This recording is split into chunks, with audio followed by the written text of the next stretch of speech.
Swinging a high drive into center field. Hits at the wall. It is gone!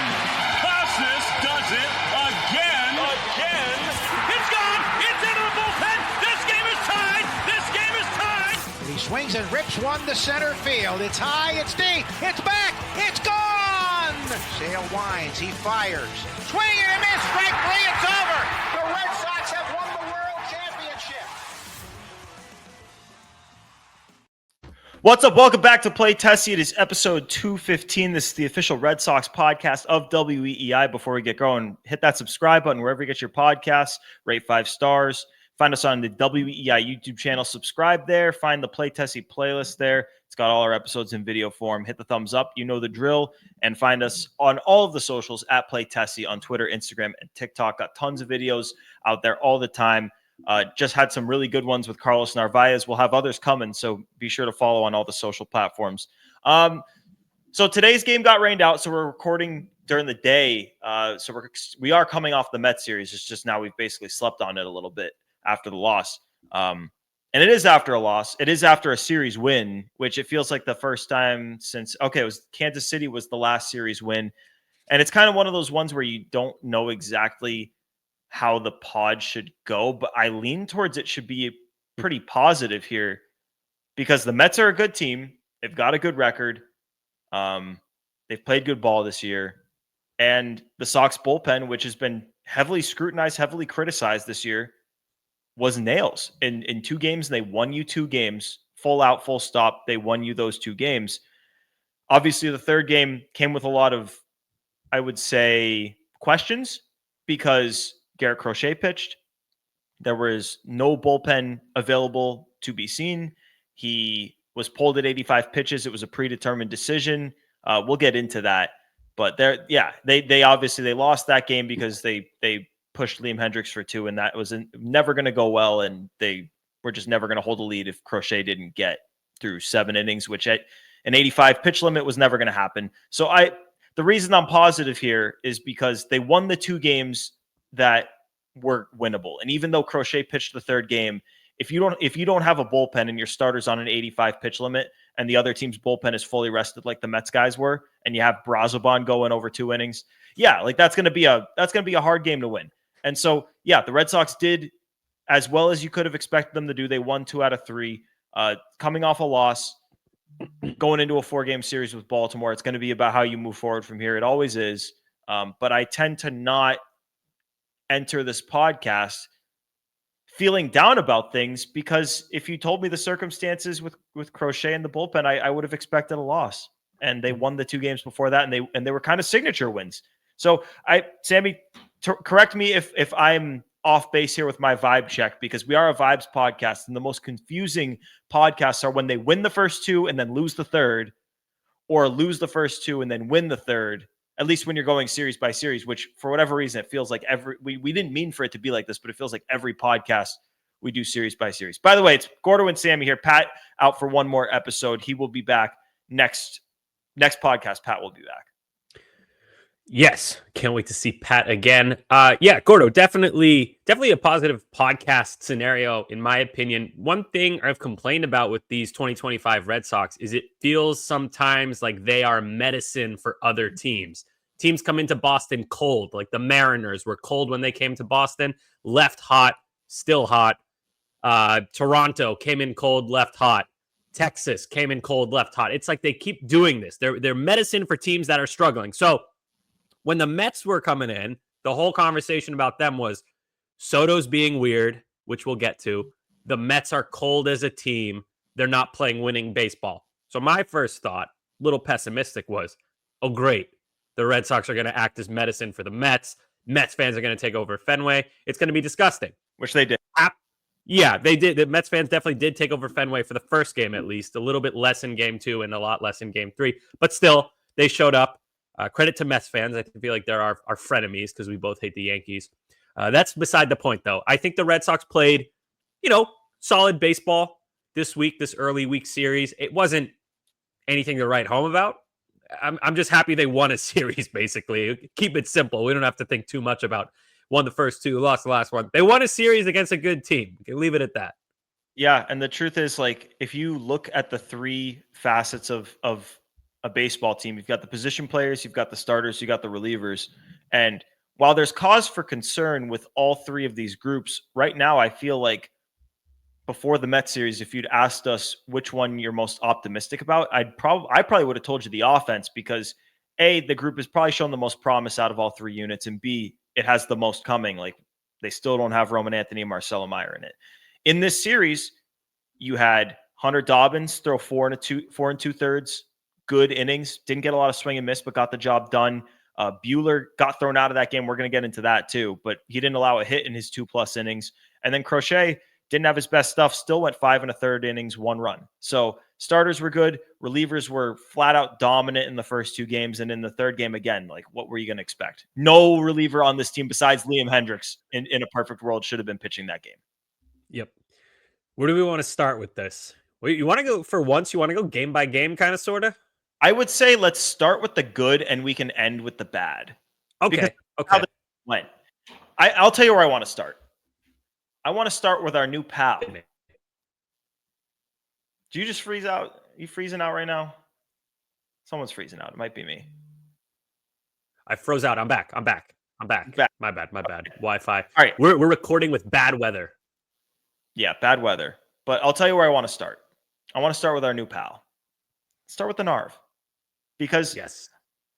The Narv. So we talked to the Narv. We had him on the podcast. If you haven't listened, it's the episode right below this. He's awesome. Did not know much about him at all going into the season. Usually with young Latin players, you don't even necessarily know if either A, they speak good English, or B, will speak English with the media. A lot of them don't, but he speaks great English and was totally down to do the interview with us. And I'll tell you, we asked him about the nickname stuff, and he's on board with the Narv. And after that interview, I was thinking to myself, he likes the Narv. He goes out there that night and hits the biggest bomb of his young career and propels the Red Sox to that victory. And at that point, it's like his nickname is the Narv. Like you can't fight it. He has 2 nicknames and one that I will deem acceptable. Narvi is Sammy. It's exactly what you've been saying this whole time. You were right this whole time. Narvi is his standard nickname. That is, if you're going to address him in person, that's what you call him. That's what his teammates are going to call him, the coaching staff, whatever. He's got it tattooed on his arm. That's his nickname. But his like fandom weird Red Sox nickname, if you want to be like deep in the weeds with this team, like he's the Narv. When you're talking about him, he's the Narv. Yes. And I'll accept the Narwhal too because he thought that one was funny. So those are the 3. Yeah, like the Narwhal, he if he thought it was funny, then I'm cool with it. I also saw the Pot on Lansdowne guys were saying just Narv, which I'm kind of like in between on. I kind of like the Narv because, like I've said before, the Noid is what I got the Narv from. So there's a lot of good nicknames for him. I'm just happy that he's just a cool dude. I didn't know what to expect. And Gordo, like you said, there's often a language barrier with these international players. And for us content creators, it's a weird situation because, you know, like we want to talk to everyone if possible, but we also don't want to put these guys in an uncomfortable spot. So Carlos Narvaez was just awesome, man. He was so cool. We saw him the next day. He was like, "What's up, guys?" So hopefully we'll get another episode with the Narv later in the season. He's great guy. And I just can't every time I look at his numbers and his Savant page, he's a good baseball Savant page to look at. I'm like, how the hell, what were the Yankees thinking? Actually, I know what they were thinking. They were thinking we have Austin Wells and they have that other kid in AAA. So they're probably like, yeah, we can afford to lose a catcher. But let me tell you, Austin Wells, 98 OPS plus right now, not even close to as good of a defender as Narvaez. So maybe jump the gun a little bit, Yankees. I don't know. But congrats. They have a nice high A pitcher that they got from the Red Sox. So yeah, that's exciting too. No, I mean, ERC, Elmer Rodriguez Cruz, he's been fine. But here's the Narv in the last 23 games. 333. You know what I'm thinking? The Red Sox were probably like, Elmer is a tough name to make work. Let's trade this guy. I like Elmer. Elmer's a good name. What are you talking about? That's a great name. Elmer, can you imagine if you were a professional boxer and they were like, your opponent's name is Elmer, you'd be like, oh, easy W. People would have been like putting his face on glue sticks. It would have been great, but it's Everyone certainly would have not been the huffing Narv. glue. Yeah. Yeah. Sorry to interrupt your Narv stats, but yes, please give them to me. Yes. Here are the stats. Last 23 games, 333, 5 home runs, 672 OPS, and he's been the best defensive catcher in baseball this year. He's a rookie, guys. He's a rookie. What'd you say the OPS was? How many games? Oh, one more time. Give me that again. That's impressive. Last 23 games. So that's a lot of games. It's like half the season. Last Chunk. 23 games, he's hitting 333 with 5 home runs and a 972 OPS. Wow. As a rookie. Wow. That's your defense first catcher. And in the interview, which, like Gordo said, our last episode, you should go listen and then come back. He even said, I focus on defense first. My job is to be a catcher. And then, oh, by the way, I'm also raking. People are saying that he should hit cleanup, like kind of tongue in cheek. I wouldn't move him. I wouldn't do anything. I wouldn't either. But the fact that it's not crazy to say is crazy to me. Oh yeah, I agreed. But it speaks kind of just as much to how dog shit the cleanup spot has been for the Reds. It doesn't matter who they like. Wilyer Abreu, hottest hitter on the planet. They stick him in the cleanup spot. Sucks. Christian Campbell, easily rookie of the year favorite. Put him in the cleanup spot. It is torpedoed his season. He's going to be back. I'm not doubting Christian Campbell or Wilyer or anybody, but the truth of the matter is the cleanup spot is where the hot streaks go to die. So don't let the Narv anywhere near that. What if they put the coldest hitter on the team in the cleanup spot? They tried that in Trevor's Story, and it made him even colder. Oh, that's true. I'm thinking, who's the coldest hitter on the team? Now, Sogard got a hit the other day. Toro hasn't played. My brain is like trying to make me forget about what Trevor's Story is not doing right now. Yeah, we could have the same conversation every podcast about. Can we not talk about Story? We don't need to do that again. God, it's so depressing. I put a poll. The only thing I'll say out there is I put a poll out there, had over 1,000 respondents about when are you ready to give up on Story, and 49% of them were already there, already given up, said Meyer should be up yesterday, and like the overwhelming majority of the rest of them said they were almost there. Like almost everyone is out on this guy. Dude, I'm almost I don't there. Want to give up on the guy. Like I don't want to give up on the guy, but. And this is the only story. I just said I don't want to talk about Story. Here I am talking about Story. That play, I think it was Acuna, hit a ground ball to shortstop last night. It was the most routine ground ball. He took a step to his throw right. It to third too. But more importantly, that throw to first looked like a duck fluttering out in the wind. It was so just call up Meyer and move Story to second. And if he keeps not hitting, platoon them. Then bye. Yeah, a gentle platoon. I need a word for it. I need a word for the platoon because I don't want it to be a full-on platoon. Otherwise, my brain is like, no. But like a gentle platoon. This is what they do. They do this with every lefty. Platoon. It is perfect. Like this is the perfect situation for it. You've got a star prospect that has had splits problems in the minors. Call him up. He faces all the righties. He plays most of the games that way, 75, 80% of the games. And Story, who still has, I forget the number, but it's like 870 something OPS against lefties. It's perfect. There you go. Sure. Or you could have Meyer playing and platoon Story and Hamilton at second and Campbell's your first baseman. Do that too. I don't care. But yeah, again, we don't need to. We do the Story thing every single podcast. I'm trying my best to stick with June 1st. I say June 1st. I say that, but I feel like I'm in my heart. I know I'm already there, and I think it should already have happened. But I really am trying to give the guy as much wiggle room as possible, just because he's an established guy. He's making a shit ton of money. He's got a shit ton of time left on the deal. So like giving up on Story is not as simple as like giving up on when they give up on Corey Kluber, which even then they took way too long to do. But let's talk about more good because we don't need to get to the bad yet. Let's do some starting pitching. We can start with Dobbins, 4 2/3, 1 run, just a couple of Ks, just a couple of whiffs.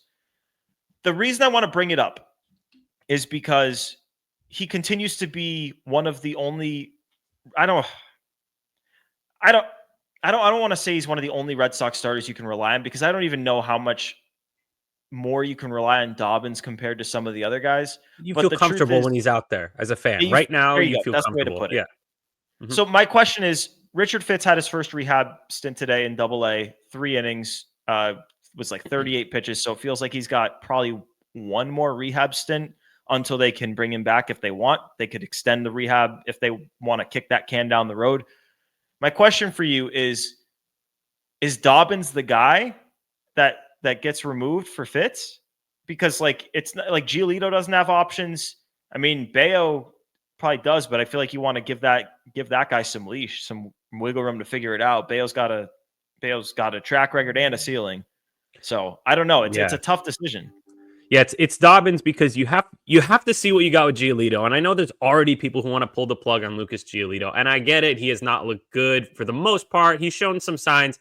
But again, like we've spoken about in the past, this is a guy who's gotten Cy Young votes before. We've seen him be an all-star. He's pitched 4 games. So I'm not ready to pull the plug on him. Imagine the Red Sox pull the plug on Giolito. He goes to the Angels LA or somewhere. Yeah, I don't know. Somewhere else. And he starts pitching well, and we're kicking ourselves like, oh my God, if they had just stuck with him, maybe this would have happened in Boston. So I'm not ready to pull the plug on him yet. Obviously not going to be Bayo. Who else we got? Who am I forgetting? Houck has already been kind of... It's not going to be Crochet. It's not going to be Buehler. Well, Crochet had good numbers as a closer. What if you moved him to... No. Buehler. Yeah, Buehler, no. Okay, so it would have to be Dobbins by default just because he's got options and he's the least senior on the staff, and you don't have that question of this is a former all-star who's just getting back in the swing of things. We don't want to miss out on that upside. So you either keep Fitz in AAA or you have to send Dobbins back down. Yeah. So by the way, I think it's going to be probably 2 or 3 more rehab starts. I think they're going to slow play him. They probably will. Because they have that luxury. Yeah, exactly. Like they could do one if they wanted to. Like he went 38 pitches today. He could go like 65 in the next one. I mean, he wasn't out that long. Like usually guys who are out a month, they do 1 or 2 rehab stints in their back. But you're right though. They'll probably slow play. I also don't know how he felt. Like he could have been like, yeah, I feel like I made it through the start, but I'm a little tight still. We don't know. He threw 31 of 38 for strikes, and fastball got up to 95 in some bad weather. So I feel like it probably went well, but yeah, I mean, it's about how he bounces back too, like pain-free the next day. But yeah, I mean, it's just the reason I talk about it is because Dobbins has been one of the better, more reliable arms, and I think it probably is going to be him getting removed for Fitz when that time comes. Because I agree with you, Sammy. You gotta ride Giolito out. You gotta see what you got, and you can't just pull the plug on a guy who's had 2 good starts, 2 bad starts, and is obviously trying to find himself after returning from a lengthy rehab process. Like it's not going to be snap your fingers and Lucas Giolito is consistently every start a stud, but you just hope that sooner rather than later you can get him to that point. And then if it's been a while and it's not working, then you can have that conversation. But it's just, to me, it's not fair to have that conversation yet. But I just wanted to get out ahead of it because, I mean, Dobbins could go down, and if he does, people are going to be pissed. But it probably is the call you have to make if everyone's healthy. Yeah, there's a lot of like fringe rotation guys here, like right now, currently. Like Dobbins, we think will be maybe not a mainstay, but a guy that you could see in the rotation in the future. Same with Fitz, but neither of them are slam dunks despite the early success. So you kind of just have to manage it how we're talking about it. Dobbins has options. Fitz was really good in Major League Baseball to start this season, so you give him the shot. But like, what have you put any thought into moving either of those two into a bullpen role? I'm kind of not into that. Well, Dobbins would be great out of the bullpen if they wanted to go that route. But the bullpen right now, like there's no obvious weak point in the bullpen right now. And yeah, I mean, I put out the stat. So get rid of the third game because the stat was from after the second game. So basically the Red Sox played 4 games and they'd won 3 out of those 4. And in the loss, the only reliever that went was Sean Newcomb, and he was basically put out there to eat the rest of the game, and he let up a couple runs in that process. Take that game out.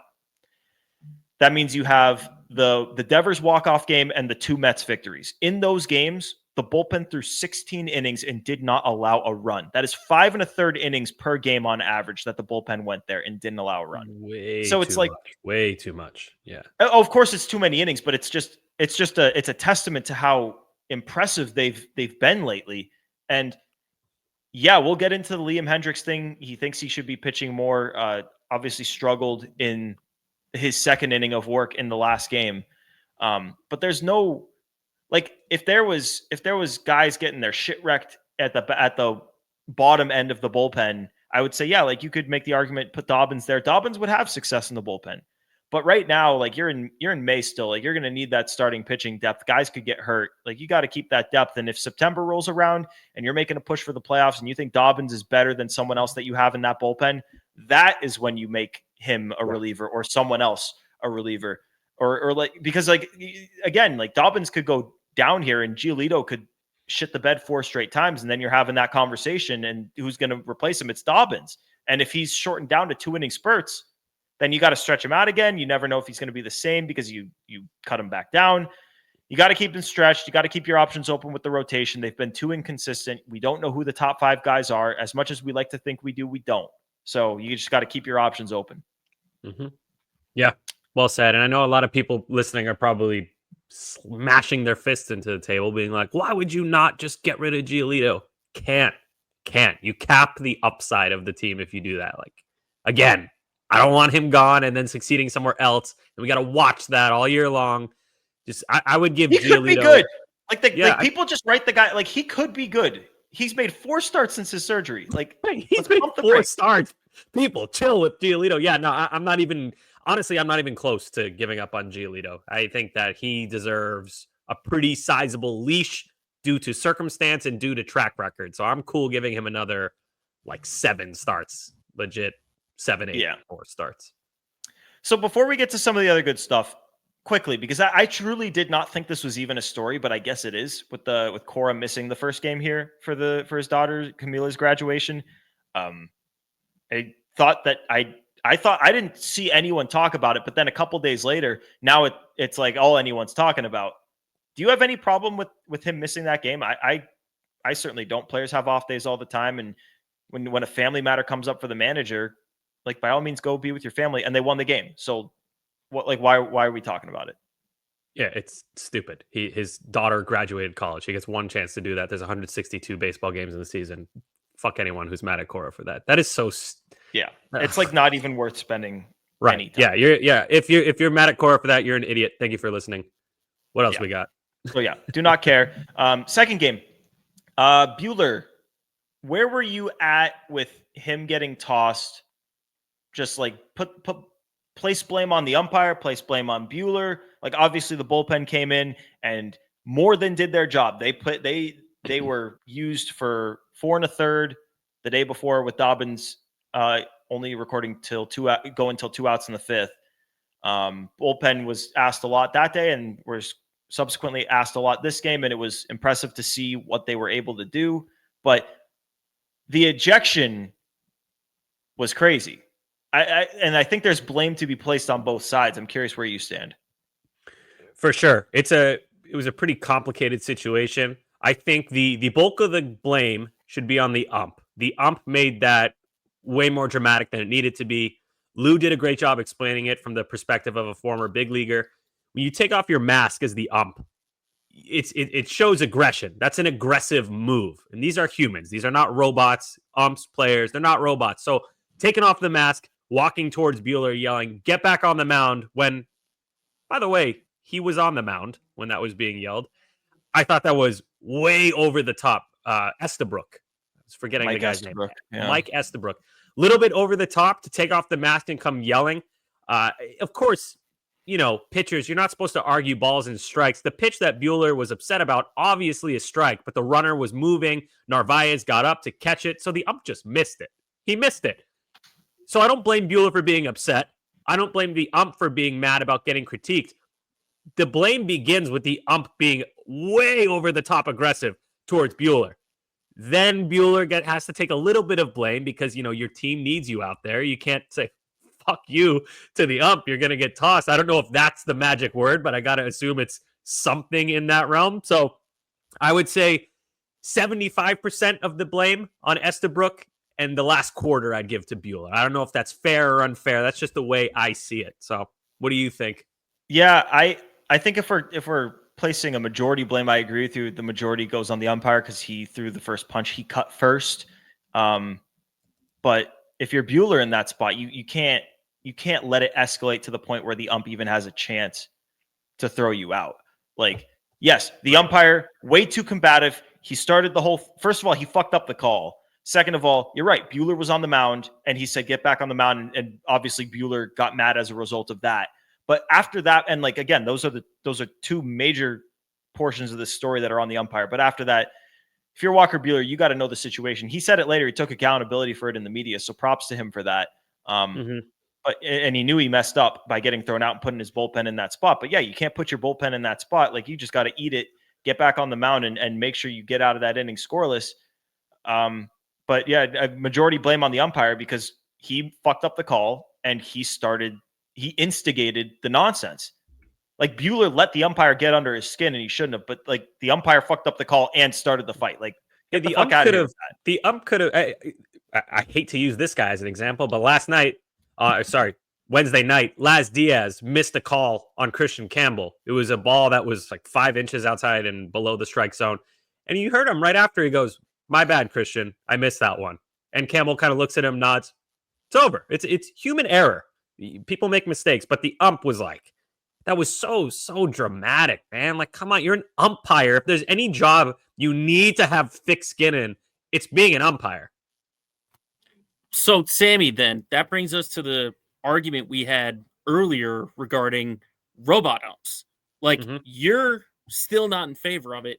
I personally would love it because you still have the challenge system. You can still challenge balls and strikes, but you'll still get that human element. Like, it's a win-win to get them in yesterday.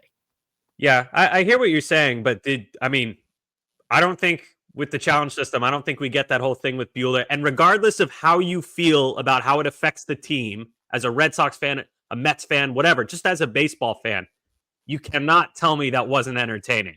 I think that it was. The Lindor aspect of it was hilarious. Like, yeah, right. He's like, throw him out. When there's beef between the players and umps, you never want to see it happen to your team. Everyone's felt that. Everyone's had an ump blow a call for their team. Most recently, 2021 for the Red Sox, Laz Diaz missed that strike 3 call with Evaldi, blah, blah, blah.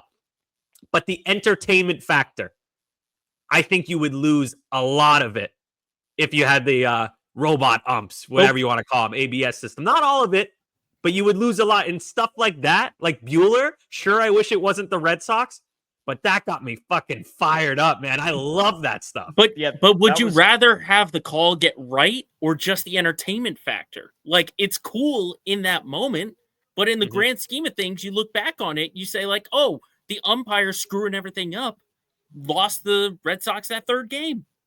For sure. I'd rather the call be right, but I like having the occasional blow up like we got the other day. Of course, I don't want umps to miss the call. I don't want people to think I'm saying that. I just love the human element of baseball when there's a big fight between the ump and the manager. Cora gets going. Cora doesn't do it too often, but when he does, oh, that's entertainment. Purely entertainment. You remove the Red Sox jersey and hat from Buehler. Remove the Mets from that's entertainment, man. I like that part. I'm not saying I'm anti-robot umps. I just don't want too much of it because I feel like we would lose a lot of that entertainment. You know what I was entertained by? I was entertained that Lindor begged, hands on his knees, pleading for Walker Buehler to get thrown out of this game. And they still didn't score a run. Yeah. Bums. The Mets. I can never take the Mets seriously, man. They could win the World Series and I'd still be like, you're still the Mets, man. Well, nothing against them. It's just like they're funny to me. Well, they killed Juan. So like it took them. They signed Soto for like the rest of human history. We should talk about Soto. Oh yeah, let's do it right now. It took them a month and a half to let this guy break and lose his spirit and miss the Yankee. Like, Soto might be the only guy. We were talking about this at the ballpark. He might be the only guy to leave the Yankees and not lose aura. Like, usually guys leave the Yankees and they're just like, never had a beard. Never had a beard. And so Soto in this series, 2 for 10, 4 strikeouts, no extra base hits, hit the ball off the monster, didn't run, thought he got it, didn't get it, got a single out of it. Like, and this is in the midst of the biggest thing. Allegations. The biggest thing, the shuffle's gone. Where's the Soto shuffle? That was like his thing for years. He doesn't do it anymore.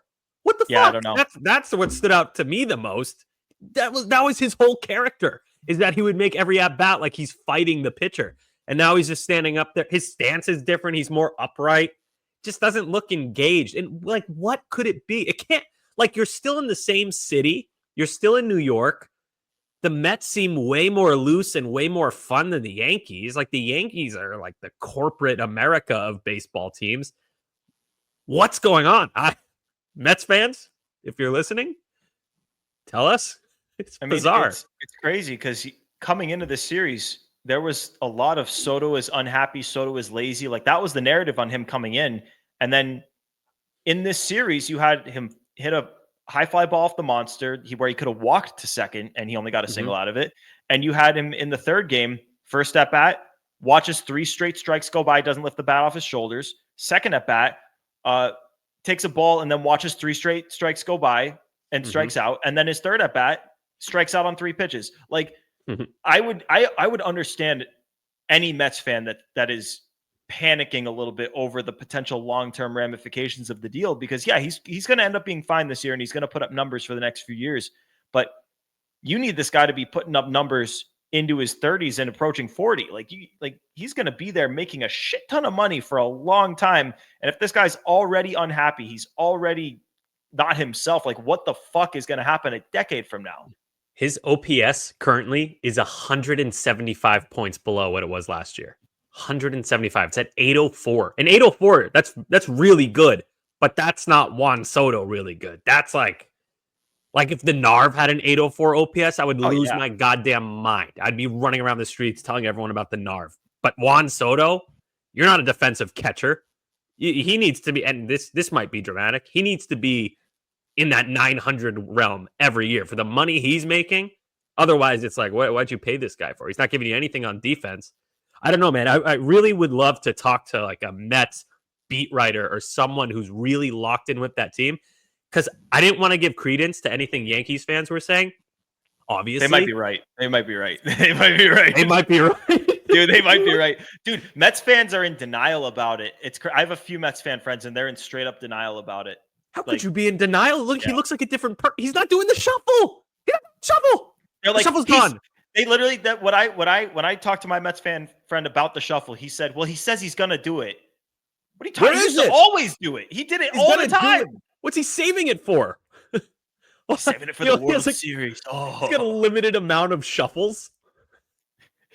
He's got 4 shuffles he can use this year, Sammy. That's the quota. Oh, I got 4 shuffles left. Yeah, but you know, I hate to say it, maybe Yankees fans are onto something, because he looks. No, I think they were right. He does not. It might not be about the Yankees. It might just be like, you ever have Sammy? Here's this. You ready? Here's your theory. Here's a theory. Going to Yankee Stadium obviously got in his head, and then he immediately goes to Fenway Park right from there, where he experienced the rivalry last year and clearly heavily considered signing this year. You saw his quotes with Jen McCaffrey where he's like, shit, like, I look at this lineup, I could have been in that lineup. Yeah, they were a serious player. Like, he wants to be on the Red Sox. That's it. Like, you just go back to the places you could have gone. And if you're already a little bit unhappy in the place you are, like, that can really fuck you up mentally, man. This guy, like, what I wonder is, you know, like a guy like him, you're coming up through the minors. He debuts at what, like 19 or 20 years old? Let me check. 19. He was in 2018. He was 19 years old. Coming up through the minors, in the big leagues, playing really well. He's on all these paths to be in all these conversations with these all-time great players. Oh, you're this, you're that. Now you're a free agent. You're going to cash in. You're going to make life-changing money. And then he does. And then it's like, well, now what? I made the money. I got the big contract. That whole circus is over. Like, I'm thinking maybe he's having not an adrenaline dump, but just like a come down from the high of this offseason and last year. Where's he going to go? Yankees in the World Series. Oh my God. Judge, Soto, just so much going on. Signed with the Mets. Oh my God. And now it's kind of like back to regular baseball. Maybe it's something like that. Who knows, man? Maybe something's going on off the field. I don't know. Maybe it's like it's not like he like moved from the bright lights of New York City to like shitbag Detroit. You know, he's still in New York. He's in the same exact spot. The only difference is he's putting on a different uniform and going to a different place to work and working with some different people. I still think the thing the Yankees fans did in right field was dorky, though. Yeah, I mean, turn around. And I the think it roll was call funny. guy. The roll call guy is The roll call beefing guy's with a loser. Carabas. Oh, I Roll call love it. guy is a loser. He is. But that, like I said yesterday, roll call guy beefing with Jared Carabas. That is the spirit of the internet. That's what I want to see. That's entertainment right there. Just like Agreed. Buehler beefing with Estabrook. Entertainment, baby. Yep. All right. Last thing. Well, actually, couple things. We got a couple more things. Crochet, third game. Obviously, Bullpen crushed it in the first 2 games and won you those games, undeniably. Third game, we go in thinking, okay, this is the game. Like, thank God you've got Garrett Crochet for this game because you're going to need him for 7 innings at least to have a chance at this one. You're going to need Crochet to be his best, and you're going to need your offense to hit a little bit. Hopefully they can hit Tyler McGill. He's not that great. Turns out they strike out every single at bat against him. Is what it is. Crochet turns out predetermined. Red Sox sports science department, front office manager. Who knows? Who knows where the decision came from? I assume that it probably was not from the manager, but he was going to get pulled early. They were going to keep his pitch count down. This is a guy who, and I think it is valid that, this is a guy who didn't throw more than 4 innings in any start in the second half last year. He's never put together a full season of innings, and he's on pace to be amongst the league leaders in innings pitched this year and pitches thrown. Like, you got to be careful with this guy. This is maybe your most important asset is Garrett Crochet, and you can't let that guy drill himself into the ground and get hurt. So you got to be careful with him. I understand all that. And maybe these days are predetermined. These are going to be like this is going to be his start number 11 is going to be we're going to pull him early and start number 11. And they figure that out in the winter. And like, they're just sticking to it. It could also just been like the night before. Look at the weather report. It's going to be freezing cold. Yeah. Crochet has like the most pitches thrown in baseball or close to it. Why don't we ease him out of this one? I don't know. There's a million possible reasons. It's predetermined. It seemed predetermined is the point we're trying to make here. 85 and it pitches was or whatever. They said it was. And my gripe is not that they pulled him early, because I'm also of the mindset that when you win the series and you go into a finale already having won the series, those are the games where you can kind of give guys days off, take it easy a little bit, because you've won the series. You gotta look at it series by series. Yeah, manage like conservatively. Be a little passive with it just to keep your guys safe. You've already won the series, like you said. Right. So I get that. But what I don't get is knowing that Crochet was going to be held to maybe 80, 85 pitches. When you know that, and you know your bullpen is as decimated as it was, like Hendriks was the only guy in that bullpen that in a normal circumstance would have been available to pitch that day. Everyone else had either thrown multiple innings the day before. Yeah, fresh. But like every single other pitcher was either coming off a back-to-back, coming off multiple innings the day before, or was Sean Newcomb, who threw 70-something pitches with only 2 days of rest in the middle there. Like Sean Newcomb and Brennan Bernardino ate it there, and neither of them should have been on the mound in that day. The reason I'm not like saying any of this cost them the game is because even if you make that move for another reliever, Liam Hendriks is still going to have to get pushed for 2 innings. And whether Crochet stayed in to finish the 6th and got to 100 pitches, Liam Hendriks was still going to have to go 2 innings in that game.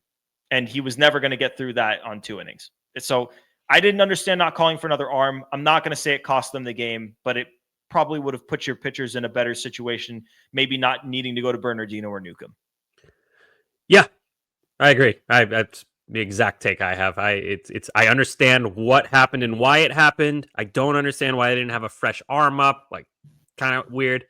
My question for you, I want to backtrack slightly and then tie it all together. The Walker Buehler Estabrook beef, which caused Buehler to leave the game early and the bullpen to have to cover a lot of innings the night before. Looking back, the few days of separation, was that a good thing or a bad thing? And the 2 schools of thought.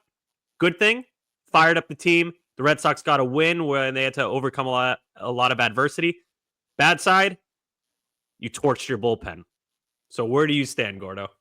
I think it was a good thing, because I think a win like that in a situation like that, when guys getting thrown out of games, those are always points of inflection with sports teams. When teams get in brawls, when teams have guys get thrown out of the game, like those are things that could potentially launch a team. And they won that game. And yeah, I know they didn't win the next game, but again, like I said, the circumstances, it was going to be tough.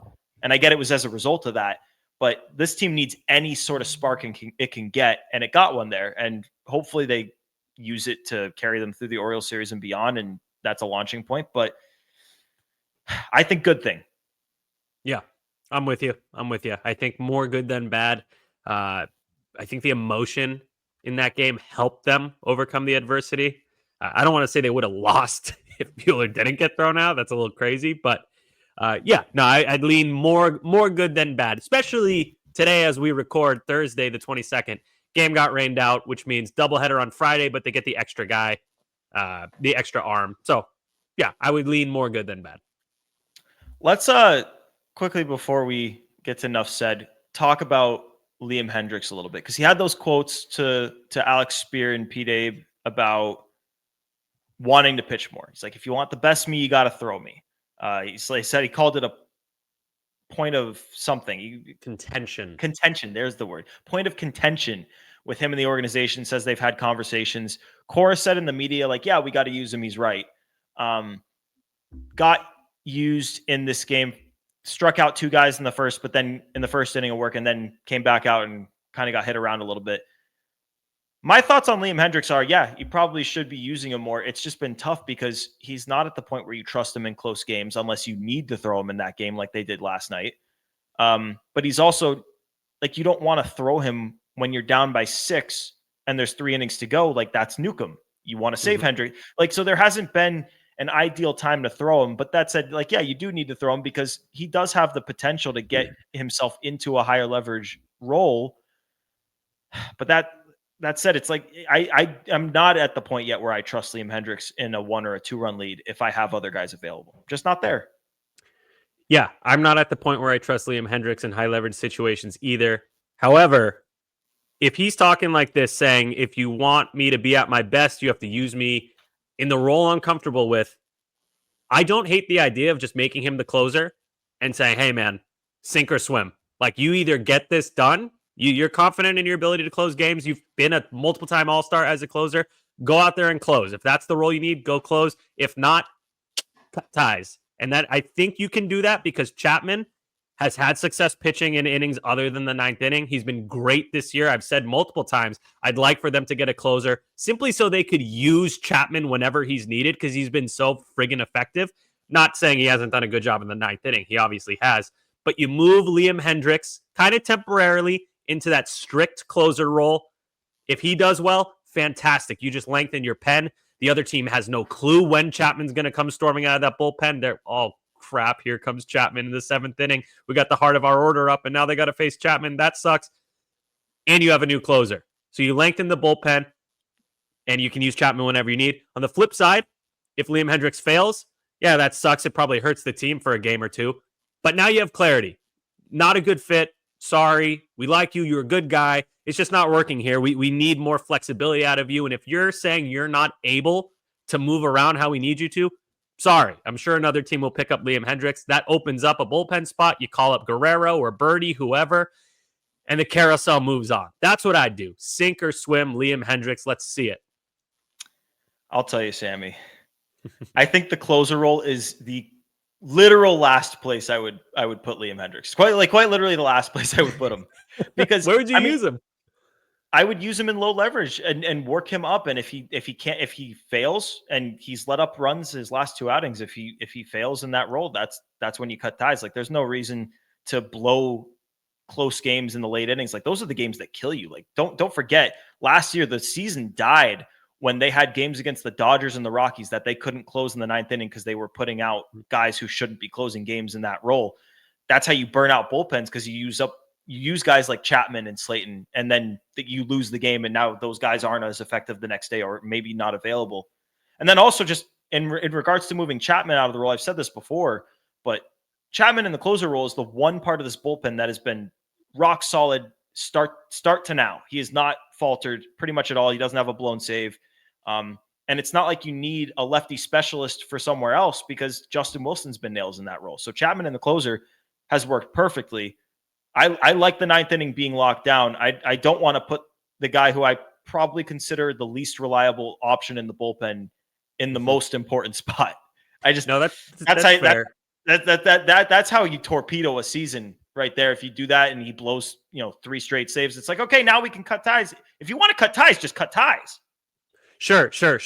The reason I'm saying this, I heard Papelbon talk on Foul Territory yesterday or the day before, and he was talking about defined roles in a bullpen and how important they are to certain guys. And Hendriks is a guy, we've seen him do it before, and his stuff is ticking up a little bit too. It's not great, but it's ticking up. So the way I'm looking at it is Chapman, who, by the way, 9th inning over his career, 2.43 ERA, 8th inning, 2.84, 7th inning, 4.6, but then the 6th inning, 1.42. So just something weird about the 7th inning, I guess. But he's moved around. He hasn't always been a closer. He can pitch in different roles. Hendriks, on the other hand, strictly a closer for like the last 10 years of his career. So that's my idea. It's out of the box. I realize that people aren't going to love it because it puts the Red Sox at risk, but it also gives the Red Sox opportunity to have upside that they desperately need, because as good as Chapman has been and as good we think Slayton and Whitlock can be, this bullpen is still super sketchy. Yeah, there's no one guy who's the one issue, but you still don't feel great about it, especially long term. So this is just my kind of out of the box way of maybe this is how you find a leverage guy. Maybe it is the role with Hendriks. Baseball's very mental. He's very emotional. Just think it's worth a try. The thing is, Sammy, is just you can tell, like, they have so much data and they can tell with the literal pitch data if he's going to be effective enough to be in that role. I think it tells you everything you need to know that they haven't wanted to use him in these higher leverage roles yet. So that's the emotional part, though. That's what I'm saying is, like, yeah, the data says he's not good, but he's telling you I'm a 3-time All-Star, multiple-time reliever of the year. Like, why would he not say that? Of course he's going to say that. Hey, if he's confident, man, baseball, very, very mental. Just think it's worth a shot. I could not. I got to tell you, Sam, I couldn't disagree more. This might be my least favorite of your takes of all time. It's scary for sure. I feel you. They're not. If they were like 10 games up in the division, it's like, okay, we'll give this a shot. And if it doesn't work, but they're a game below 500. If they blow 3 winnable games like that, that's the difference between making the playoffs. Sounds like what they're doing isn't working very well then. So maybe switch it up. No, I hear what you're saying. There are things that need to be switched up. That's not that. Not what I would do. I hear. We got to get to enough said. Joe's got a radio show to produce, so we got to make sure we get out of here. Sam, you want to go first? Yes, the Red Sox on Thursday have acquired a new first baseman, and his name is Ryan Noda. What do I want to say about Ryan Noda? He is alive. He was the 2023 Oakland A's starting first baseman. He was actually pretty good as a 27-year-old rookie. 2023 at a 770 OPS, 118 OPS plus. That's good. 170 strikeouts, not great. But he walks a lot. Sox like that. Left-handed hitting first baseman. Yeah. We may never see him. He doesn't have a criminal record. It's always good. He's played first base before. He's played first base before. That's something not many other guys in the organization, if any, on the 40-man have done. So, yeah, first base depth, the key to a winning team. And now the Red Sox have just that with Ryan Noda. He's a depth piece. It's not exciting. It's not sexy. But, if Abraham Toro goes down, you know who to call. The Noda. No, we're not doing that. Not doing the Noda. No, I mean, he could draw a walk and he'll go to AAA and you probably won't need him. But if you do, at least you got someone that's played the position and they'll work with him and maybe see if they can recapture some of what he had in 23, but probably won't. And they'll probably end up teaching Campbell first base and that'll get you to the deadline. And maybe they'll trade for like Rhys Hoskins or something, someone who can hit out of the cleanup spot. I don't know. We'll see. My enough said before we get out of here is just a quick little rest in peace to the bullpen phone. Cora wrecked that shit in game 2. That was fucking awesome. And then we were there before game 3 and they hadn't replaced it. Hopefully they've replaced it by now because it was pouring today. So if they haven't replaced it and that thing is, phones are electronic. So if that thing's not waterproofed or something. Oh no. What if it accidentally electrocutes Cora? What if he's like, hey, can we go? And then he's out for another game. You think people will be mad at him? This guy, he's not managed. He's in the hospital. What the fuck? Why are you spending time in the fucking hospital? They're playing the Orioles. This guy sucks. He got electrocuted. Where's Ramon? Ramon wouldn't have been electrocuted. Ramon would have had solo cups Rubber and string ready to go. Ramon puts rubber caps on his ears for situations like this in case the Come phone's on! God! Hire Ramon, man! Fire, fuck? fire Cora for getting electrocuted by the bullpen phone. You get zapped, you get canned. Your job's to be in the dugout. You get zapped, you get capped. Bang. That's where you were going. You get zapped, you get capped. This got dark. We got into like electrocution and execution from the bullpen phone. Wait, one more enough said. If Joe, if you have it, if you don't have it, that's okay. If you've got the video I sent you beforehand, pull it up if you have it. If you don't have it, come in here and tell me you don't. And I'll wrap it up. He hasn't come in here, so I think he's got it. I just want to. Oh, I think he's got it. what's this video? It's just a. It's just. He's just not here. Joe's gone. No, he's here. Shout out to the Red Sox for making this happen. Well, here it is. They're not doing another fucking game. They don't give a single sanitized fuck. They're happy to be losing. Happy to be losing. They're never going to win again. Oh my god, dude! How do people live like that? Actually, if I were a Mets fan, I feel like I had high hopes, and it wasn't going well, and I've never seen my team even when they're in first place, even when they're crushing it, he does that. But shout out to the Red Sox for making that happen in the first two games. What's his name again? Frank the Tank. Frank the Tank, right? Frank the Tank. So shout out the Red Sox for making that happen, because I like that something that our guys did caused that. But we're going to wrap it on that. So appreciate you guys tuning in. Episode 215 to Play Tessie. Remember, hit that subscribe button wherever you get your podcasts. Rate it 5 stars. Find us on YouTube, on the WEI channel. Subscribe there. Hit the thumbs up on all of our videos. You can find them on the Play Tessie playlist, the podcast playlist.